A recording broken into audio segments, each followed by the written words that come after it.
1974 সালের অন্ধকার রাত নিউ ইয়র্কের অ্যামিটিভিল শহরের 112 নম্বর ওশান অ্যামিনিউ নামের একটি বাড়িতে ঘটে গেল বিশাল ভয়ঙ্কর ঘটনা। দ্য ভিউ পরিবার তারা তাদের মতো জীবনযাপন করত, কিন্তু একদিন হঠাৎ করে তাদের জীবনে নেমে এলো এক ভয়ঙ্কর বিপদ।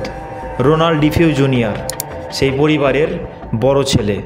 সে একে একে তার নিজের বাবা মা ভাই বোনকে গুলি করে হত্যা করে।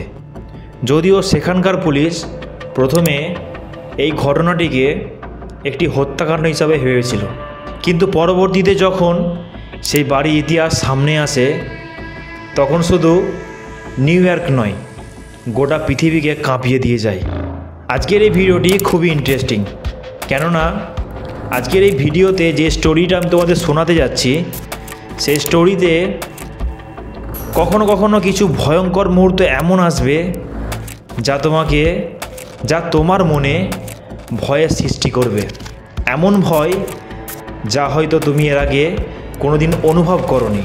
তাই তোমাদের রিকোয়েস্ট করছি আজকের এই ভিডিওটি প্রথম থেকে লাস্ট পর্যন্ত দেখো, তোমাদের অনেক ভালো লাগবে।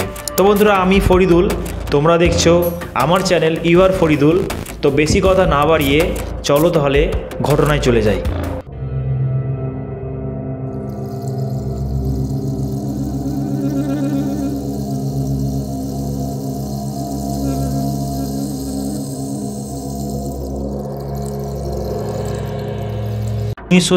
সালের এই ঘটনার পর এই বাড়িটি রয়ে গিয়েছিল একটি ভয়াবহ স্থান হিসাবে। কিন্তু এর পরের বছর 1975 সালে লুটিজ পরিবার ওই বাড়িটি কিনে সেখানে তারা বসবাস করতে শুরু করে। যদিও বাড়িটি একদম সস্তায় কিনে নিয়েছিল, কিন্তু লুটিজ পরিবার জানতেন না যে তাদের সামনে আদৌ কি অপেক্ষা করছে। এক মাসের মধ্যেই তাদের জীবনে ঘটে যাওয়া ঘটনাগুলো একেবারে অদ্ভুত হয়ে ওঠে। বাড়ির মধ্যে কিছু অবিশ্বাস্য ঘটনার স্রোত চলতে থাকে। লুটিজ পরিবার যখন প্রথম অ্যামিটিভিল হাউসে আসে তখন তারা বুঝতে পারেনি যে সেই বাড়িটিতে কিছু অশুভ শক্তির প্রভাব আছে। বাড়িতে প্রথম থেকেই কিছু অস্বাভাবিক ঘটনা ঘটতে থাকে, যেমন হঠাৎ করেই কখনো কখনো তাপমাত্রা কমে যেত, আবার কখনো কখনো দরজা জানালা নিজে নিজেই খোলা বন্ধ হতে শুরু করত। এমনকি একদিন তারা সবাই পুরো বাড়িতে একটি অদ্ভুত আওয়াজ শুনতে পেত। তবে সবচেয়ে ভয়ঙ্কর অভিজ্ঞতা হলো একদিন রাতের বেলা জর্জ নামে একটি ছেলে বাড়ির ভেতরে অদ্ভুত একটা আলো দেখতে পায়, যা তার কাছে একেবারে অবিশ্বাস্য ছিল।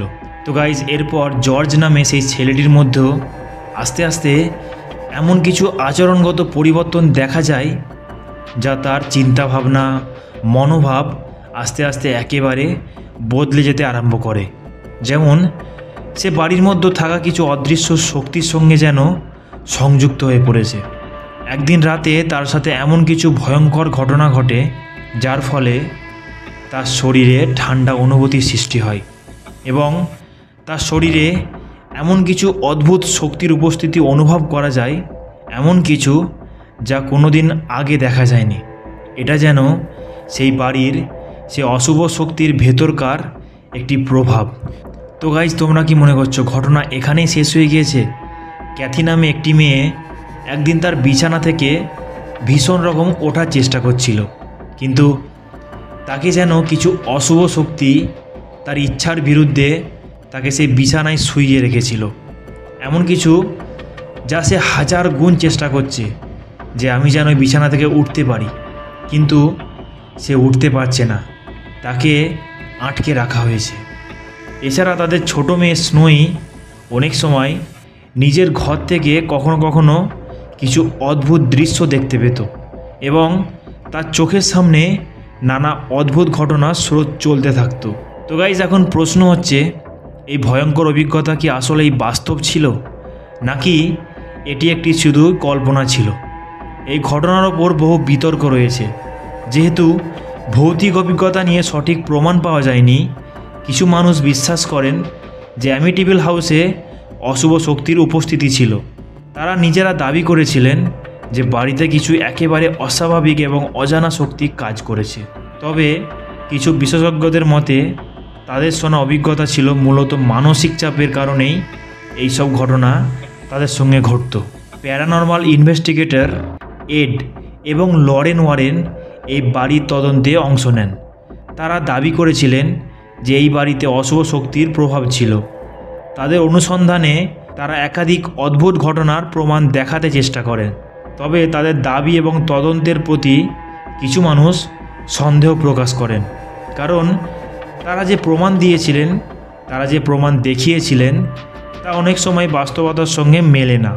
কিছু মানুষ মনে করেন তারা এই ঘটনা আরও বাড়িয়ে তোলার চেষ্টা করছিলেন। অনেকে এই ঘটনাটিকে মানসিক বিশ্লেষণ করে দেখেছেন। তাদের মতে তখন লুটিচ পরিবার অনেক মানসিক চাপের জন্য এই সব অবস্থার সম্মুখীন হয়ে পড়েছিলেন। এমন কিছু ঘটনার জন্য যারা মনস্তাত্ত্বিকভাবে শিকার হন তারা অনেক সময় অস্বাভাবিক অনুভূতিগুলো বাস্তব মনে করতে পারেন। যেমন বাড়ির অতীত ইতিহাস এবং হত্যাকাণ্ডের কথা শুনে তারা এমন অভিজ্ঞতা সৃষ্টি করেছিলেন যা ভৌতিক বলে মনে হয়েছিল। তবে বিজ্ঞানীরা প্রায় এই ধরনের ঘটনার বৈজ্ঞানিক ব্যাখ্যা দেন। তারা মনে করেন বাড়ির মধ্যে কিছু শারীরিক বা পরিবেশগত কারণে কিছু অনুভূতি তৈরি হতে পারে যা মানুষ ভৌতিকভাবে অনুভব করেন। যেমন হঠাৎ করে তাপমাত্রা কমে যাওয়া। এইসব লুটিচ পরিবারের মানুষের কিছু ভ্রান্ত ধারণা, যেমন এটা মস্তিষ্কের কিছু মিথ্যা প্রতিক্রিয়া হতে পারে, যা বাস্তবে সেটা ঘটছেই না।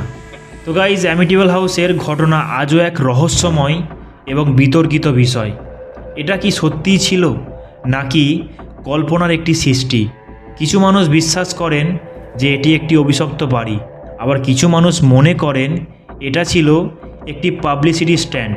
লুটিচ পরিবারের অভিজ্ঞতা আজও পৃথিবী জুড়ে আলোচিত, আর পৃথিবী জুড়ে ভৌতিক বিশ্বাসের দিকে ইঙ্গিত করে। যাই হোক, এই ভৌতিক ঘটনা অনেক মানুষের মনে এখনও কিছু প্রতিক্রিয়া সৃষ্টি করে। তো গাইজ, তোমরা কি মনে করো? এই যে ঘটনাটা আমি তোমাদের শোনালাম, এটি কি আদৌ সত্যি ছিল নাকি সত্যিকারের লুটিচ পরিবার সবাইকে কিছু মিথ্যা ভ্রান্ত ধারণা দিয়েছিল? প্লিজ আমাকে কমেন্টে জানিও, এবং এরকম ভিডিও আরও দেখতে আমার চ্যানেলটিকে সাবস্ক্রাইব করে এই ভিডিওটি তোমার বন্ধুদের সাথে শেয়ার করো। তো গাইজ, আজকের মতো চললাম। সবাই ভালো থেকো, সবাই সুস্থ থেকো এবং সকলকে ভালো রেখো।